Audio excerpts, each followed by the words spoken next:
나한테 자기 소개가 필요한 시점인가 보군. 기다리겠습니다.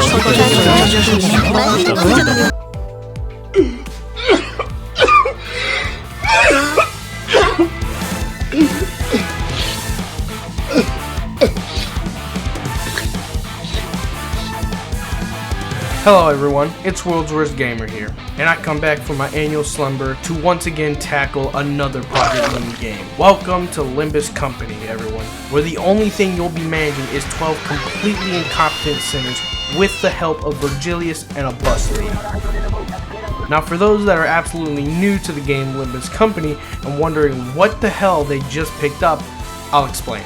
Limbus Company is a game from Project Moon that serves as the third-ish part of the series of Lobotomy Corporation. I say it serves the third-ish because generally it just seems to serve a side story of Dante, and the story isn't even fully developed as of the date this video is uploaded, which I'm gonna get into why later. But if you haven't played Lobotomy Corporation's Library Arena, you'll probably want to finish those two games first before diving into Limbus to have a better experience. Will it be a quick finish? No. I'm tired of this, Grandpa! That's too damn bad! It isn't necessary to play the two, considering the game does just fine explaining the world and how it works. But you could be experiencing two peak games from my Lord and Savior Kim Ji-hoon. Enough of the glaze, however, and let's cut open into yet another Project Moon masterpiece. Now, overall, the first thing we might want to go into first is the design of the game and how it looks throughout. Truth be told, it's pretty okay. From all the games I've seen, it feels like Project Moon is always going through changes in design with their games on such a drastic scale. But even so, it seems like it's kind of planned to do so. Lobotomy Corp had that simple cartoony look to it, which I am absolutely sure was a result of the player being constantly drugged at the workplace. And then you had that more clean look in Library Arena. All throughout the games, the art has consistently changed, and its newer styles really feel like it separates itself with the two games, which is exactly what the story does. At the same time, however, it still holds some style that maintains constantly through the combat system, with a new touch of animation for the sprites, unlike Library Arena, where I was stuck with simple paper pieces. So overall, good job Project Moon, love the new stuff. But what about the game? Well, it's definitely a lot more different from the past games. It's got some elements from Library Arena that's still in there, but man did they change it entirely. So now instead of picking cards from a deck you crafted thanks to a heavenly divine guide on YouTube, the game plays way more simpler than it did in Library of Arena. Instead of actually having to use your thought process and formulate how the entire battle will go, and if you need to prepare for an ass whooping next turn, you can instead play with about 2 brain cells and maybe 4 if you get to a big part of the game. Don't get me wrong, the enemies will be kicking your ass sometimes because of how unprepared you are. But at the same time, it isn't that ass kicking that would have had a Library of Arena player gasping for air. However, assuming that this is just a game of its own, the game mechanics are not that bad. You got the skills, sanity, ego corrosion, gambling, and what feels like so much more to offer for its game mechanics.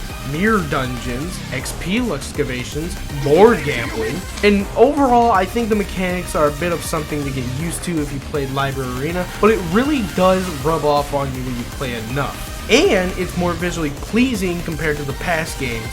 But one of, if not the best parts about this game has to be the story. This game, by far, is most beautiful with its storytelling, and half the time I don't even understand what the hell is going on. Now I must give a fair warning, Limbus isn't all peak, and I know that sentence alone should probably have me headed over to a public execution, but I can totally explain myself for later down the road. For now, let's just talk about how goated any other Cantos would be. Cantos are story segments, by the way, for those who don't know. The story is so good. I thought the story had already hooked me with the past 2 games, but Cantos are so goddamn amazing. Never in my life have I felt so many emotions seeing these stories unfold. Godfather couldn't relate to the peak of Limbus Company. Evangelion, Yi Sang himself has a better character arc than Rei. The better thing about it is that these characters are literally from classics. Ishmael is from Moby Dick. Our lovable Don Quixote is from the ingenious gentleman Don Quixote of La Mancha. And the list goes on. These Cantos are the best thing I have ever had the pleasure of experiencing. And as of this video, Honglu is next. I think playing the game at first is somewhat hard to follow through with, because Canto 1 and Canto 2 are those Cantos that the player is trying to understand what the hell the story is about. It doesn't make it any better that the company had people who had no direction with what they were doing at the start of the game. So those Cantos are rather meh. I would say Canto 3 is somewhat pretty decent, but the second that Canto 4 hits, shit hits the fan. I personally would have to say that Canto 5 is by far the best Canto as of this video I've made, but it kind of differs for most people. However, I honestly think they need to give Rodeon a reboot.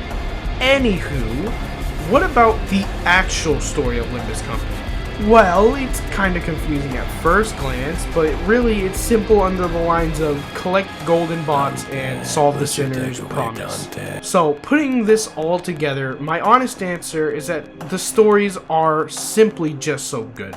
From about Canto 4 or further, the game really picks up magnificently, and the characters themselves are rather lovable and somewhat chaotic. But now it's come down to the final moment. With the standards that were set by Lobotomy Corporation and Library Arena, does the game hold up the Chalice of Peak once more? Yeah, it does. So far, I can't guarantee this peak holds up forever. Limbus Company has yet to disappoint me, as well as Project Moon. The gameplay is pleasing, art style is nice too, and the story is really enticing.